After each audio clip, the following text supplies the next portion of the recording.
everyone, and welcome to the ACSM Greater New York Regional Chapter. I'm your host, James Jankiewicz, and today we have Emmett Gill, PhD. Emmett is the founder of AthleteTalk, LLC. Emmett served as the Director of Student Athlete Wellness and Personal Development at the University of Texas at Austin, where he provided clinical services for college athletes and created signature programming, including initiatives for injured athletes and substance abuse. Sounds like very important and meaningful work. Emmett, thank you for joining us today. Oh, James, thank you. I appreciate you having me. Looking forward to our conversation. Yeah, me too. And thank you for participating in the upcoming event this Saturday. And we'll talk more about that toward the end. Sounds good. Yeah, absolutely. So the whole point, the whole message of the upcoming meeting is about mental health and athletics. And this is in your wheelhouse. So just want to pick your brain a little bit about the topic. And I want to ask you first and foremost, within the realm of college sports specifically, not professional sports, not, grade school sports or high school sports, but in college sports, what are some of the most dominant, prevalent mental health issues that you see happening in that demographic? Yeah, James. Wow, there's so many when we think about the DSM-5, but I appreciate you narrowing it down. And I think that, the first issue that prevails is our adjustment disorders, right? So, you have athletes who, first of all, in many cases are leaving home for the first time to live in another place for an extended amount of time. And there's certain academic and athletic demands placed on them. And so that is an actual mental health disorder in the DSM-5, them adjusting to the academic life, the social life, and sometimes, most importantly, their athletic life. And I think the other side of that, James, is they go from, being, a top recruit, the best person on their lacrosse or swimming or football team, now to someone who's competing with the other number ones or number twos on their team. And so that also causes a challenge. I think a close second, is trauma. When we think about the number of adverse childhood experiences and the likelihood that most of us are going to experience one or two adverse childhood experiences, trauma becomes relevant. And I think in particular, the way that trauma impacts athletes can be complex. Not that other types of trauma, like in military, are not complex, but why it's complex in college athletics is oftentimes athletes are competing in those sports to remove themselves from traumatic situations or environments. And say, for example, when that athlete gets injured, then that intervention that they have worked so hard for themselves to earn is taken away. And so those traumas can resurface. And then the last one, I think, is anxiety. Whether it's performance anxiety, whether it's anxiety caused by social media, whether it's anxiety caused by the lack of time to complete homework given a schedule, I think anxiety would be the third. So I think those are the top three. Thank you for that. And for people who aren't in your industry, explain a little bit the DMS. You mentioned we're on version 5, but just explain to somebody who might not be in that industry what that is exactly. So the DSM-5 is the sort of guidebook Bible, if you will, for mental health professionals, LPCs, clinical educational sports psychologists, social workers. It's basically a book. It's a little purple book where we're able to review the symptomology for different mental health disorders, as well as the duration for those disorders, so that we can code them. And if an individual decides to receive treatment, then we're able to submit that information for insurance and other things, but primarily to diagnose is the primary purpose for the DSM-5. In the mental health domain, right? Yes, gotcha. Yes. So kids are going into the college environment. So much is new. They get plucked right out of the safety of their own home, all the type of things that you just mentioned. So more broadly, what does academia do about it? And more specifically, what are the athletic departments doing about it? Because we're, honing in on collegiate athletes. Yeah, I think that, James, we call our college athletes student athletes, right? So we try over the last 10 to 15 years, we've tried to integrate athletes more so into the culture of academic setting. So everything doesn't have to come from athletics. So I think from a university standpoint, a couple of things are happening. One, those universities with the resources are having staff members dedicate at least half their time or a portion of their time to student athletes as clients. And they're providing opportunities for those individuals to gain the specialized training that they may need that may benefit them in that space. The other thing I think that universities are doing, James, is they are collaborating with athletic departments. So they're saying, okay, well, we have an individual who's going to spend half of his time or half of her time or half of their time working with athletes. Not only are we going to allot that time, but we're also going to provide them with some space in athletics. We are going to pay for that salary in athletics. And then I think the third thing is academic departments like sociology, psychology, sports psychology, kinesiology, social work, school counseling are now collaborating with athletic departments to say, can you host our interns? They have a certain amount of hours that they need to do. Can they do them in athletics? So I think that's what's happening from the academic side. And then on the athletic side, the NCAA Transformation Committee recently forwarded some recommendations, whereas Division I, Division II, Division III schools, in particular Division I, have to have a direct path for student athletes to a mental health professional. And if my memory serves me correctly, it may even be they have to have an in-house mental health professional, at least one. And then the other piece is that coaches now need to receive training with regard to their own mental health and the mental health of athletes.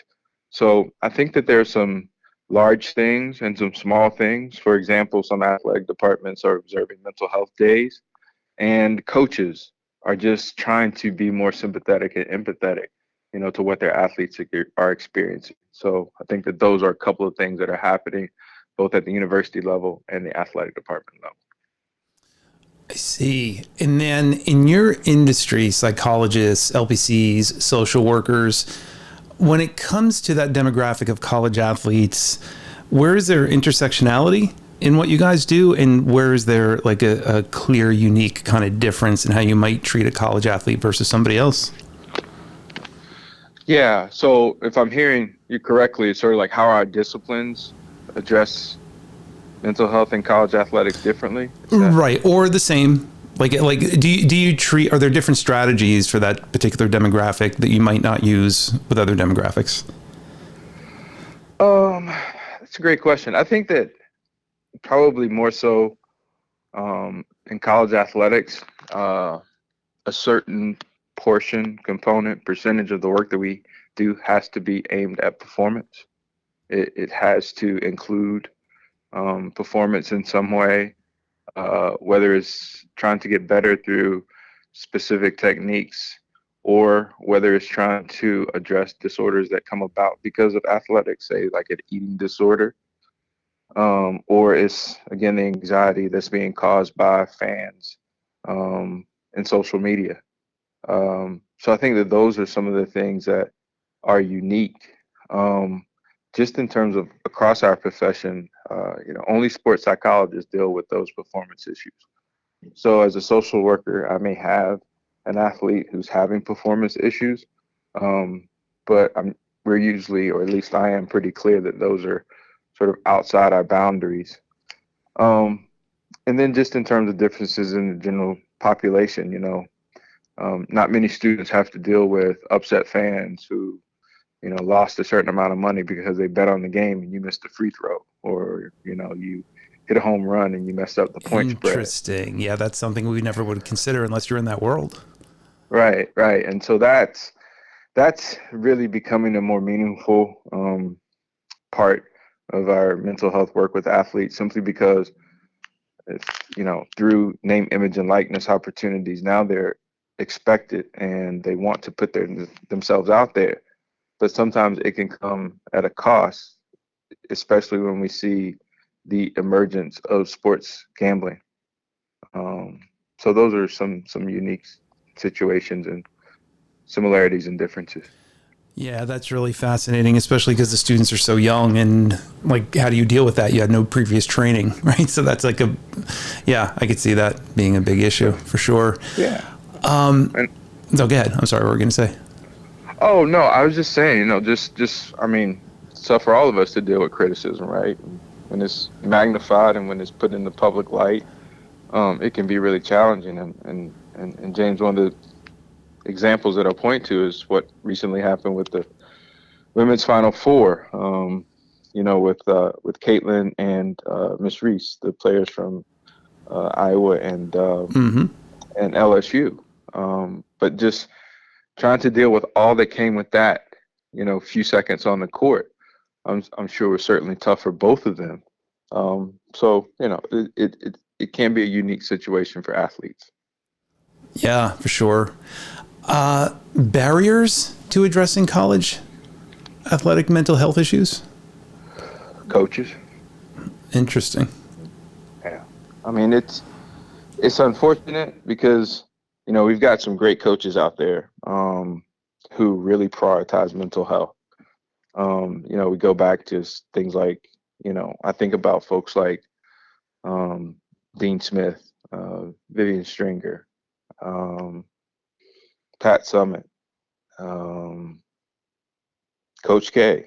And I think about those folks and what I know about their coaching techniques, and they were very much before their time in terms of looking after student athlete mental health. But, James, these coaches are under tremendous pressure. All of them want to win championships. They're paid, pretty meaningful salaries. And so their job is to win games or win matches or whatever the case may be. And so, what we're trying to do now is convince coaches that if you spend some time on the mental health of your athletes, that it is going to help you achieve some of the goals that you have in terms of competition. But there are a couple of challenges. One, coaches have their own mental health issues. They have their own challenges. They've been impacted by mental health directly or indirectly.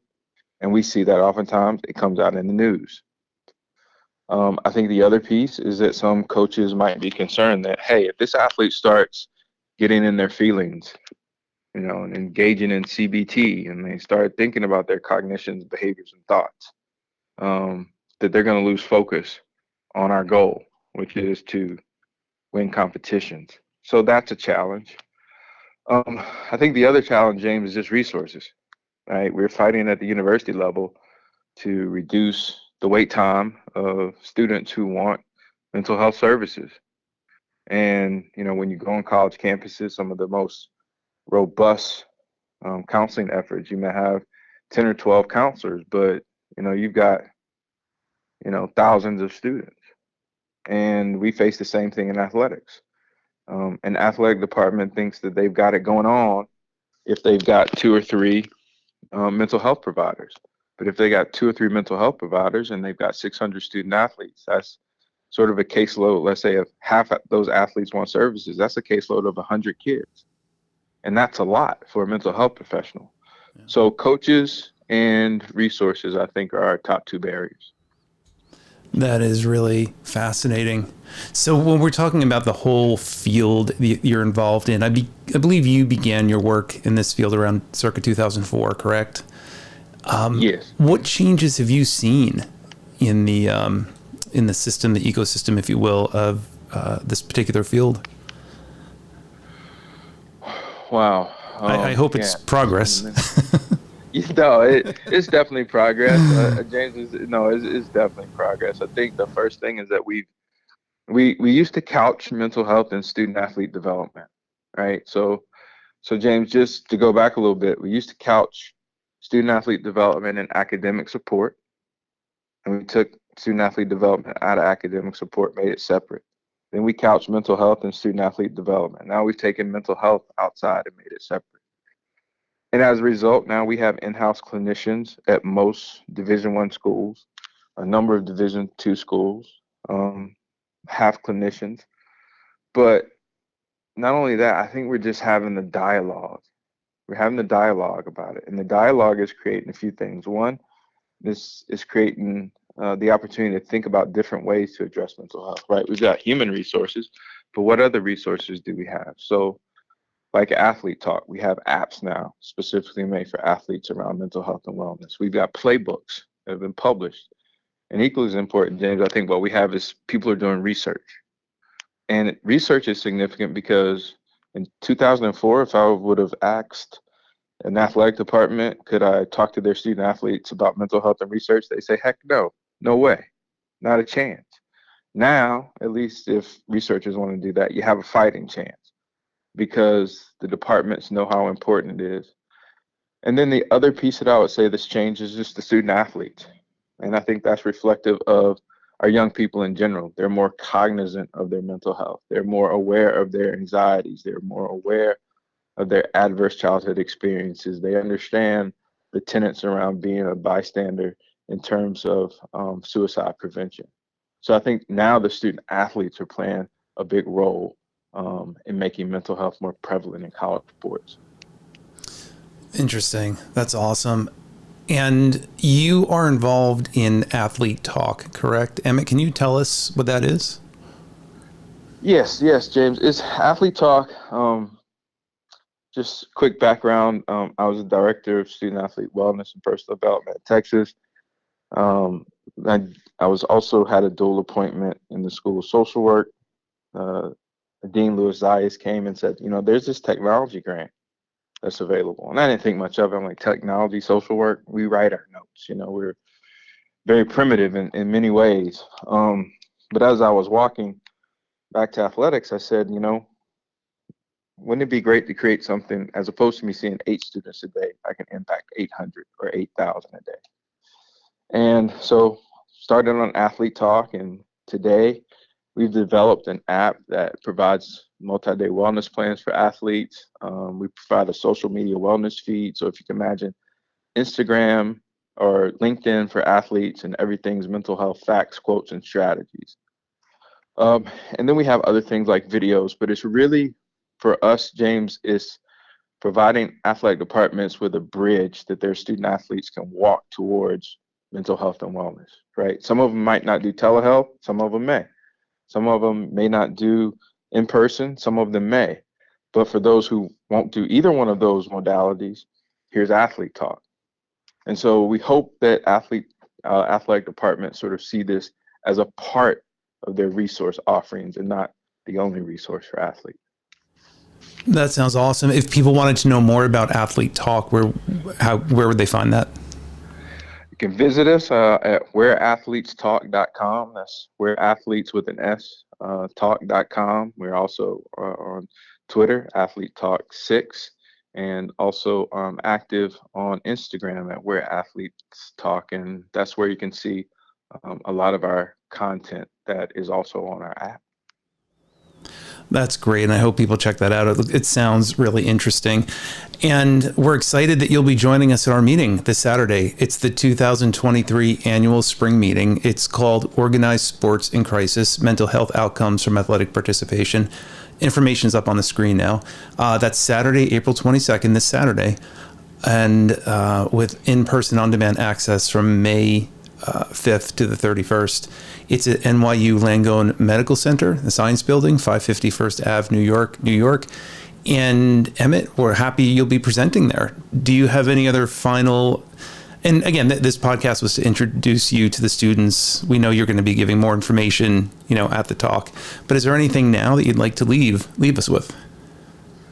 Yeah, I'm really excited. There's going to be a great lineup on Saturday. I'm a little bit nervous because I'm the leadoff hitter, so that's always, a challenge. You'll do fine. Yeah, no, but really looking excited about it. And just for the students and other professionals that are interested in this space, there's just so many opportunities, right? Because what we're really doing at this point in time, I feel, is that we're redefining what mental health is all about.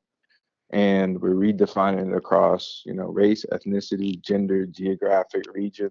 So I'm looking forward to it because I think there's so many opportunities to work in this space and to collaborate, and ultimately for an incredible goal, right? To build, people who have the coping skills to utilize when they're struggling, and then they have the skills to continue to enhance their mental health, even if they're thriving. So just there's going to be a lot here. Judging from the presentations, a lot of unique content.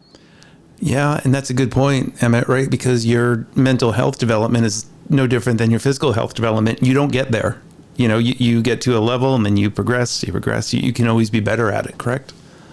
Absolutely. If we think about our mental health, James, on a continuum, then we always have work that we can do. Yeah. Right.